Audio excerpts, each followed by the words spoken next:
"It is not our choice," Osrith replied. "It is the Lord Eardwulf's." And it made little difference. As far as Osrith could see, not finding Elfwin and whoever was with her meant that whatever happened in Aylesbury would result in a new lord in the absence of Eardwulf. Edward may hold the power, but he risked civil war. Mercia was not Wessex, and everyone from the Witten lords to the Shulls and even the slaves knew it. And if she was found, perhaps Ethelfled was even now on her way back to Aylesbury with her daughter, by a different route, and would be proclaiming her Ethelred's kin. Or, was she proposing a different course? Osrith still stood by her ghastly claim that her brother could take the lordship, and how better to uphold his claim than marrying Elfwin himself.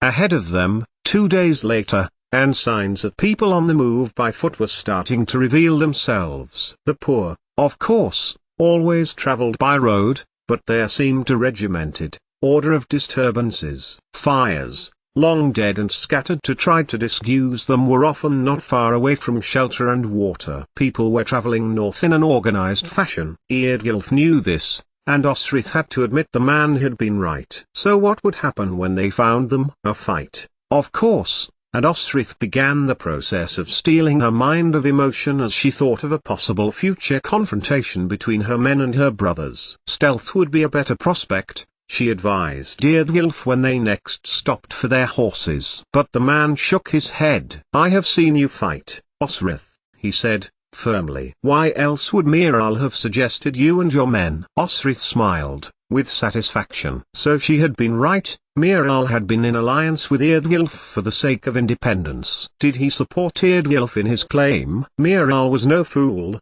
and not supporting Eardwulf would have given their cause yet another enemy, powerful enough to side with Edward if he had been snubbed, and put himself forward to be Mercia's puppet. "You were right," Osrith told him, as the miles flew under their horses' hooves. Worm, a hamlet, north of Salopod, provided them with food, and they were now close to Whitchurch, where Eardwulf planned for a half-rest for them. A whole night was out of the question.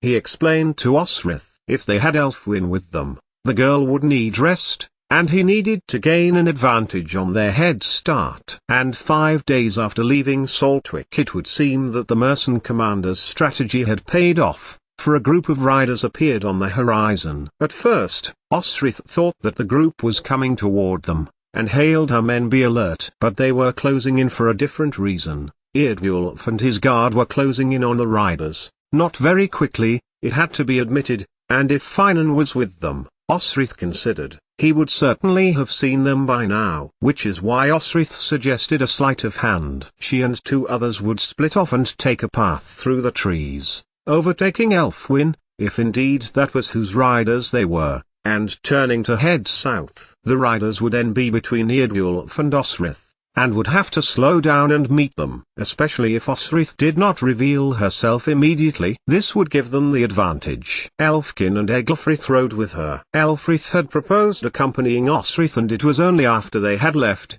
to ride through deeply wooded country, that she thought his offer might have been to do with something other than the strategy. She would be fine, sickness would pass, so she was given to understand, and apart from a little tiredness, she was as good as ever she had been. It was Elfwin. Eglfrith was the one who had spotted that the riders had stopped, and Osrith had slowed down, so their horses rode across the ridge above slowly and with as little sound as possible. As they passed, she saw 8 people in a clearing, resting, eating, doing something which relied on them not being on horseback, and indeed horses were tied to trees and figures seemed to be in no hurry to leave immediately, which they might have been if they had suspected they were being pursued.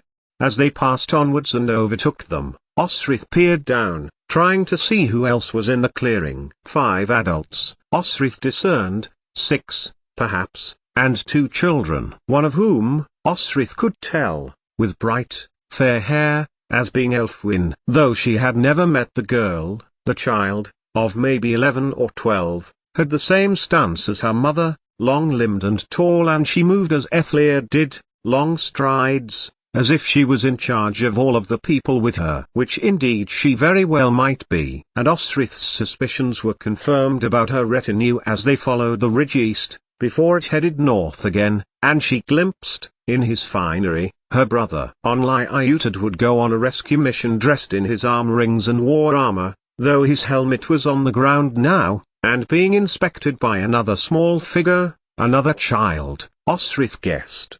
So it was with astonishment then, that as Osrith made to pull away from the scene, to ride further north, and then turn back, that she realized that Elfwin's group had been joined by more riders. They had stopped just short of the clearing, and ranged out in a line side by side. It was Eardwulf, with Elfrith, Oshir and Heard beside him. They were about to challenge Utad for Ethelflaed's daughter. So, instead of north, Osrith bade Egelfrith and Elfkin take their horses down the ridge very slowly, and head on to the road coming back up to the rear of the group. The same plan, just far sooner than Osrith imagined she would be carrying it out. And Osrith watched. Eardwulf was talking to the group, had stepped out from the line and was talking to Utad, who had stepped away from his men too. Osrith could see his warriors, Elfwin, and a boy, black-haired. There was an older girl, and beside the warriors a woman. Ethelflaed, she wondered, but the woman wasn't tall enough. And then, her hood came down and the morning sunlight betrayed the truth. It was Eadith, Ethelred's lover, and Eardwulf's sister. Beside her, and holding her hand, was Elfwin. Was this plot known to Eardwulf? Had he got his sister to ingratiate herself with the men, seduce them, seduce Utad? Was it a plan, such as once described in a story from long ago in Mediterranean lands, of a sieging army leaving the siege, only to present their enemies with a gift of a large horse, just large enough to conceal warriors, who sprang from the horse in the dead of night and admitted their army? It didn't seem so. Eardwulf, now crossing towards Eadith, was met with a bristle of sword points, which caused him to stop, and he conceded before them. It looked to Osrith that he was trying to negotiate, but those behind the swords were holding them fast. "Come on," Osrith beckoned, leading Morningstar with her down a path which took them gently behind the ridge and in the direction of the party. Not one guard was looking in their direction, but that did not mean anything. Her brother was a skilled strategist. Someone would be there somewhere. And that someone was a guard, who had taken that moment to have a piss by an alder tree. Egelfrith dispatched him, and, as he dropped without a scream onto the carpet of autumn leaves underfoot which thankfully muffled much of the sound, Elfkin tied up the horses and spread out like Osrith was miming, so that they were approaching the group on three sides. She was close enough now that, if Elfrith and Osrith had agreed a signal, he would have been able to see her. She glanced to one side and saw Elfkin stalking much the same as she was stalking. Elgfrith, lean legs pushing him silently in the direction of the campfire, stooped to take up three of the weapons lying on the blankets, a sword and two seexes, stowing them in his leather belt after nodding at his find, for they were fine indeed. Oshir and Elfrith were now on either side of Eardwulf, as Utad's warriors stepped towards them, and Osrith saw a young boy who was with them turn. He had seen her. There was no point in pretending to hide, and the boy's wide eyes fixed on her as she stepped towards them, and tried to rid from her mind whose hand he was holding. Finan was fully focused on acting with Utad, and if he did notice a silent tug to his wrist he did not acknowledge it. Numbers favored Eardwulf, Osrith had to admit, though they were only 5, and the party 10 warriors, for some, like the guard killed just beyond them, looked as if they had come from Salt Wicks. There would be a skirmish, and with children about, the advantage was definitely theirs. Osrith crept further forward and her line was converging with Elfkin's pathway, as they sought to tread even closer, but it seemed the boy had alerted them, and, as one, Finan, Osferth and Sihrik turned and bore down on them, swords raised. Egelfrith had managed after 2 strokes to get Osferth onto his back, grinning at the baby monk as he poked his blade towards them. At the same time, the belligerents had made Utad draw both Elfwin and the black-haired boy to him, raising a sword towards Oshir and Elfrith, who, to their credit, had not moved. And Elfkin was being fought by Finan, but Osrith did not dare to turn to look. For one thing, Sihrik was bearing down on her, his blade flashing with the sun's rays, almost blinding her. He would have struck her in two had she not sprung out of his way, buoy between his shoulder blades. as Osrith grabbed an arm and held it at his back. She had seen him fight better, Osrith thought, as she remembered her time fighting Cihric over his wife who had taken a liking to Osrith at the inn in Winchester. A vicious comeback was already on her tongue, and she would dearly have liked to have used it, but she was not about to let herself be discovered here. There was a plan much bigger than herself afoot for Mercia, and she would not ruin it for insults.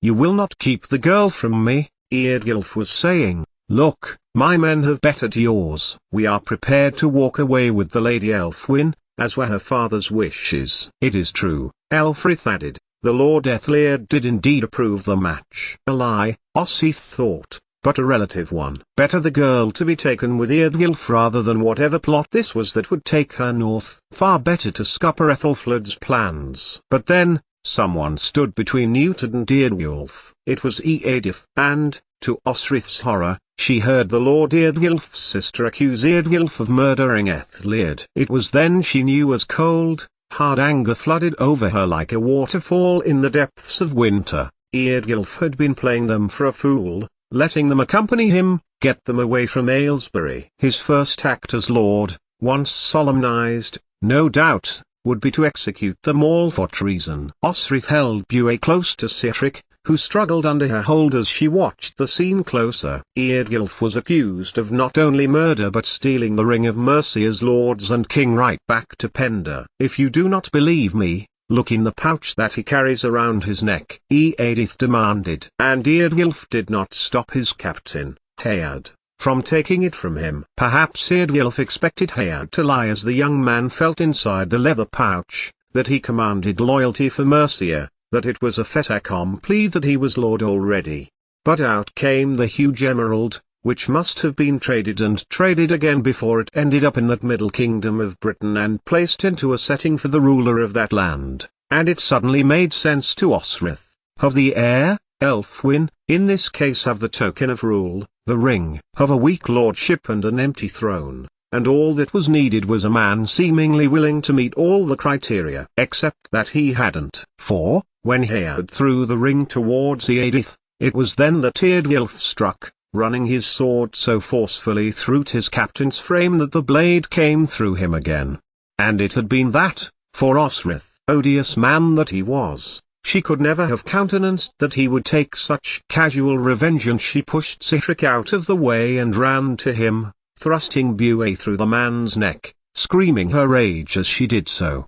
Eadith gave out a shriek of fear, as blood covered Osrith's face, as vengeance for the once boy she had trained was precipitated in fury and anger. When she had finished, a good deal of blood covered Osrith, and she stood back, before spitting on his body. Later, Osrith would think on her murder, and not know where the strength of her ferocity had come from. But for their commander to do away with one of his own captains so casually, so arrogantly, it was shameful. She turned to the group now, as Elfrith banded to her side. Next to him, Ossier and Egelfrith. Behind them, there seemed to be some kind of stalemate between Elfkin and Finan, who had stopped combating when Eadith had spoken. Finan did not resist when Elfkin strode over to be at Osrith's side. "Who is your captain?" Uhtred demanded. "Who speaks for you?" Elfrith took a sideways glance to Osrith and then stepped forward. "I do," he confirmed. "It is not the way I would have intended justice for my comrade." He gestured towards Hayard, as Osrith gratitude glow inside. "The Lord Eardgilf planned uprising, and, as you yourself admitted, lady, he had killed the Lord Ethliard, our lord and leader," he added, "to usurp his place, and framing my company in the deed." He nodded to Osrith's men and she wondered why he had never risen to captain. He took a step towards Uhtred. "Do you agree justice has been served here?" And it was now Elfrith's personable, charismatic manner came into his own. Even Uhtred seemed to be unmoved to speak, for his usual tactic was to wrest power from others. But here, now, he let Elfrith speak. "Yes," Uhtred agreed. "Justice has been done. Mercia has been saved, not just from Danes, but from Wessex." He stood beside Elfrith. "We will make to the city, and inform the Witan that, in the line of his duty, the Lord Eardwulf was tragically killed, and has been buried in the land he loved best. Uhtred glanced at Eadith, who still had her hands to her face in horror. She looked back to him, and nodded. Do you, men of Mercia, swear to your land? To Mercia? And then, as one, all four of Osrith's men stood about her, Ossier and Elfkin, Egelfrith, and Elfrith, and cried, We swear. Finan, Sihtric, bury the body. Uhtred looked across to Eadith, and paused. She nodded, slowly at first, and then more vigorously. He turned to Elfrith. We are ceased, Uhtred said. Come with us back to Aylesbury, and I hold that none of my men will attack yours, as long as none of yours will attack mine. And Uhtred took a quick glance to Osrith as he said that, as she stood flanked by her men, holding swords in her defense. Agreed, Elfrith replied, looking Uhtred up and down. And we will bury our captain. He nodding to Heard, and he did not even have to ask Egelfrith and Ossier to take Heard with them. They simply peeled away and knelt to Heard, Ossier placing two hands on the dead captain's shoulders, with Egelfrith touching his forehead. We need a priest, he said, and looked around, spying a person he had spotted shortly before, a monk with a sword in his hand. Before Osrith could say anything, Egelfrith was stalking over to Osferth, who turned round to him quickly, as if expecting another fight from him. Uhtred had turned too, and he watched as Osrith watched. Egelfrith persuaded Osferth to come with him, over to Heard, and her heart melted as Osferth knelt to their dead captain and, pulling the man's hands together, held them in his own and said the Lord's Prayer.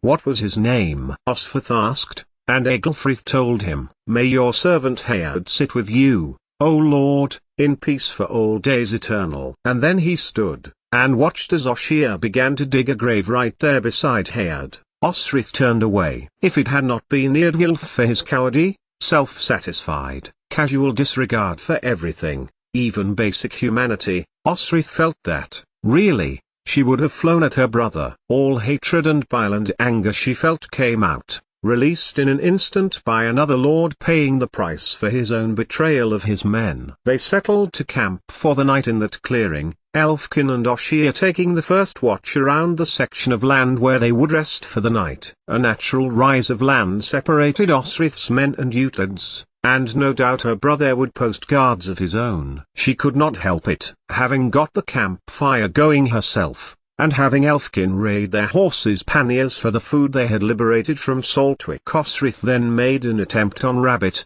until tagged seeks slipped and she skinned the edge of her thumb. Elfrith gently took the seeks from her, and led her from the fire, and Osrith couldn't help but sit next to him, the effort to remain awake being almost too much for her to bear.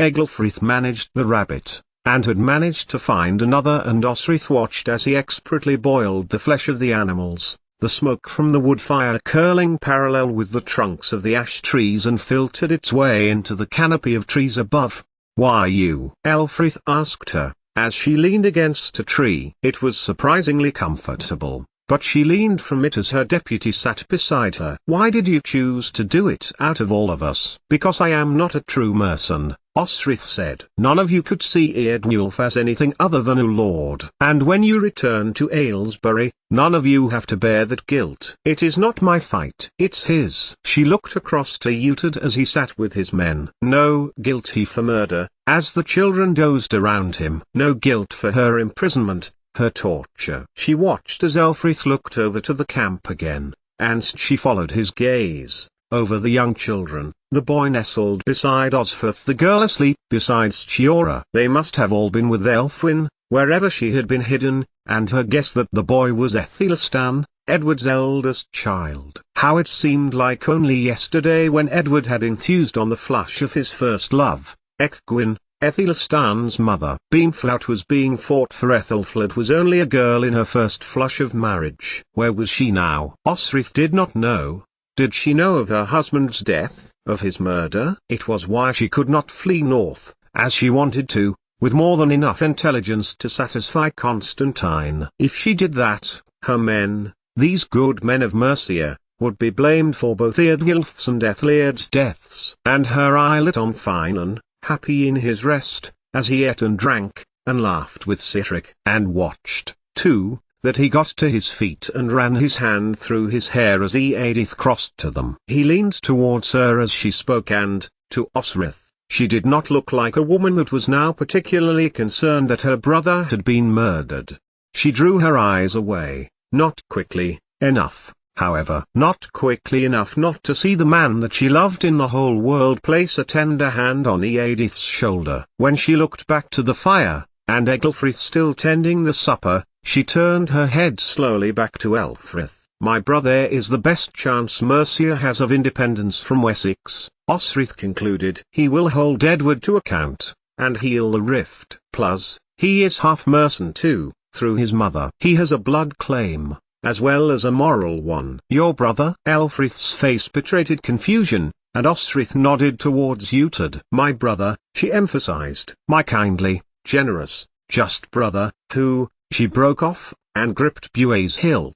"He is, and always has been, the Lord Ethelred's cousin. Can you not see him commanding Mercia's best?" She nodded to her men. "Can you not see his holding Mercia against Edward?" "Then tell him," Elfrith urged. "Tell him that he should be proposing himself." But Osrith shook her head.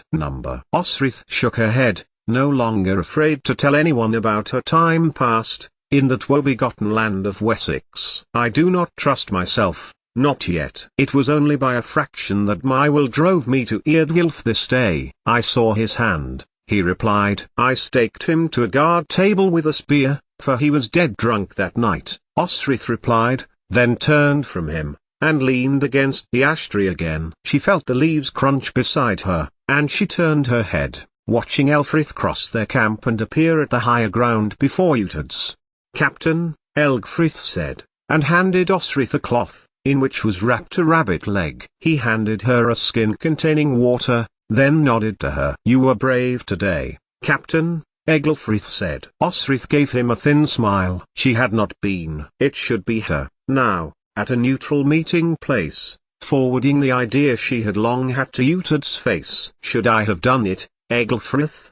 she asked, looking into his honest, brown eyes. Egelfrith frowned and shook his head. "I fear not," he replied, though his face showed confusion. He was conflicted. All who stood there that day knew that beyond thieves and murderers were traitors, and Eardwulf had betrayed a man lower in status than himself. He had been a low coward. All knew it. "Yet, he had betrayed us," Osrith replied. "When he called us to ride, what he did do was leave the death of the Lord Ethelred at our feet. When we return to Aylesbury, that is the charge that has been laid on us. And I cannot even bring Eardwulf to justice, to make him admit what he did was wrong." She looked at Egelfrith again. Poor man, he had only come over to give her supper. "Thank you," Osrith nodded, then bit into the rabbit thigh. It crumbled from the bone as she raised it to her lips and the flesh tasted exquisite. "You have skill in cooking," Osrith said. "I like to cook, Captain,"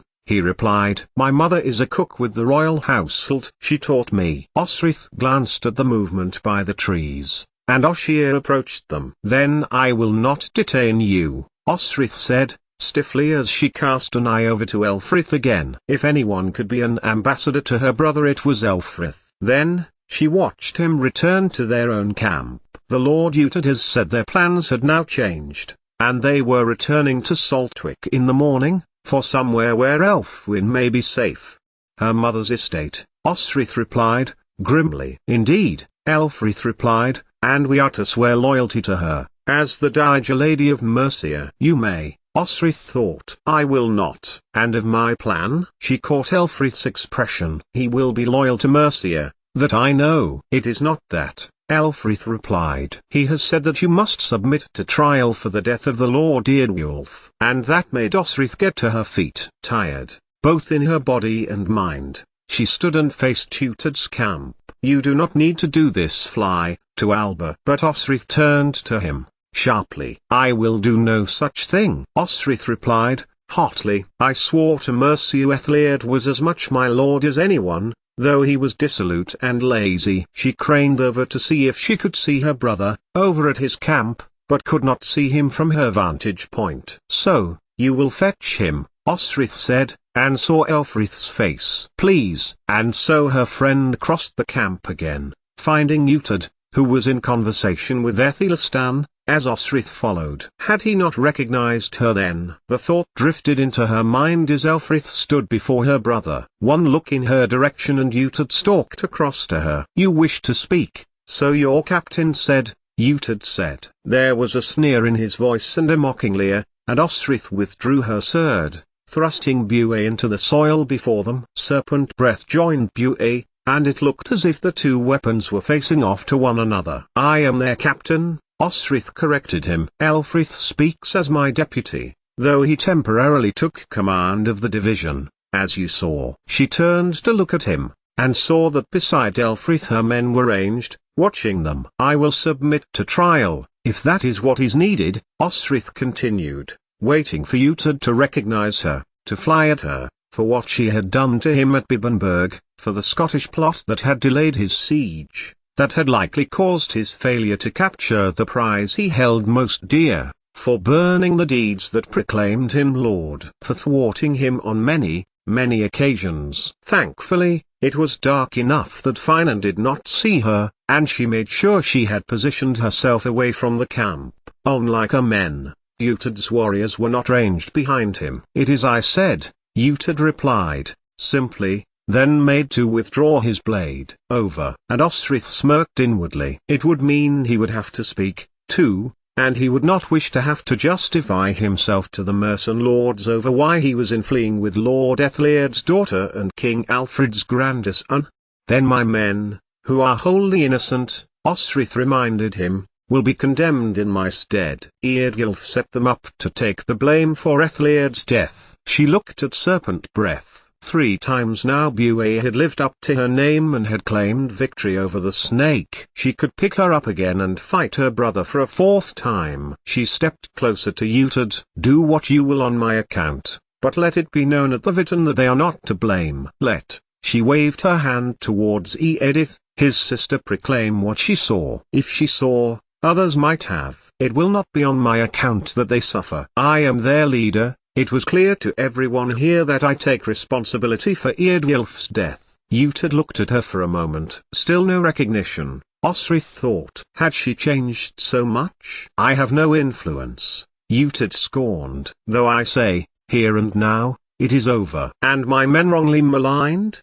she asked, hotly. "You have every influence," Osrith protested. "No longer is Eardgilf pursuing the Lady Ethelflaed's daughter. Burgard's claim through his son is pitiful. So, from what I can see, you have the strongest claim to the throne yourself. Marry Ethelflaed, if that is what is needed, and I can see a union of 2 kingdoms rather than a civil war. For then surely Alfred's dream will be over, as will the dream of many you hold dear." When he said nothing, Osrith added, "There is a big independence movement. Your name has been spoken many times. King of Mercia." He laughed at the words. But even now, Osrith could see there was intrigue in his eyes. "Or you can fight me again, in which case, it will be for to me." Osrith knew she was being provocative, but she needed to be. Bibbenberg was the only thing on Uhtred's mind, and to consider Mercia as somewhere he could rule justly was not in the sphere of his mind. "Osrith?" he asked. It was the first time she considered that he had ever said her name. But she held up her hand as he looked with astonishment on his face. "Go, now, to my men and tell them that they are good men and have stood true to their captain," she insisted. "That I submit to your justice." "You submit to my justice?" Uhtred repeated, as Osrith stood unmovingly before him. "You accept that you will make a claim to rule Mercia?" But Uhtred shook his head. "If I do that, it will be a lifetime before my son will be old enough to inherit the throne. I cannot then bid for, and even if you do bid for Bibbenberg, who is to say that you will have it? Weir is strengthening, and he may yet will to want to rule. But there could be another." Uhtred stared at her. "You?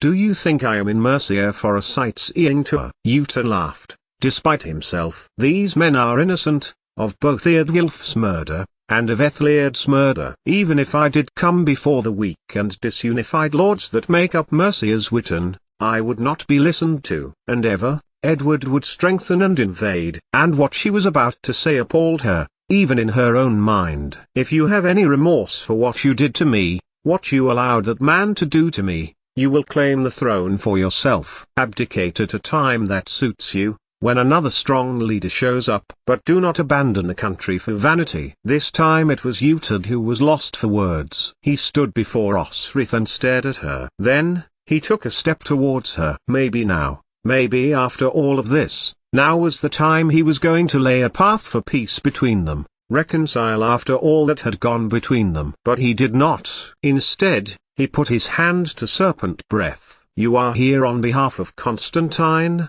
Uhtred accused. "I will not deny it. Wealth must be found to support Thyra and Bocca's daughter. She must eat silver and sleep on a gold bed, for all the money you have stolen from me over the years," Uhtred growled, then looked across to Elfrith, scanning the faces of Osrith's warriors. "What is her name?" "Edra," Osrith said. "Your name?" Uhtred replied. "I wasn't using it at the time." Uhtred stared at her for a moment, before heaving serpent breath out of the earth. "I will do all I can for Mercia's warriors. I will withdraw the need for a trial," he added, "for their benefit. As for us,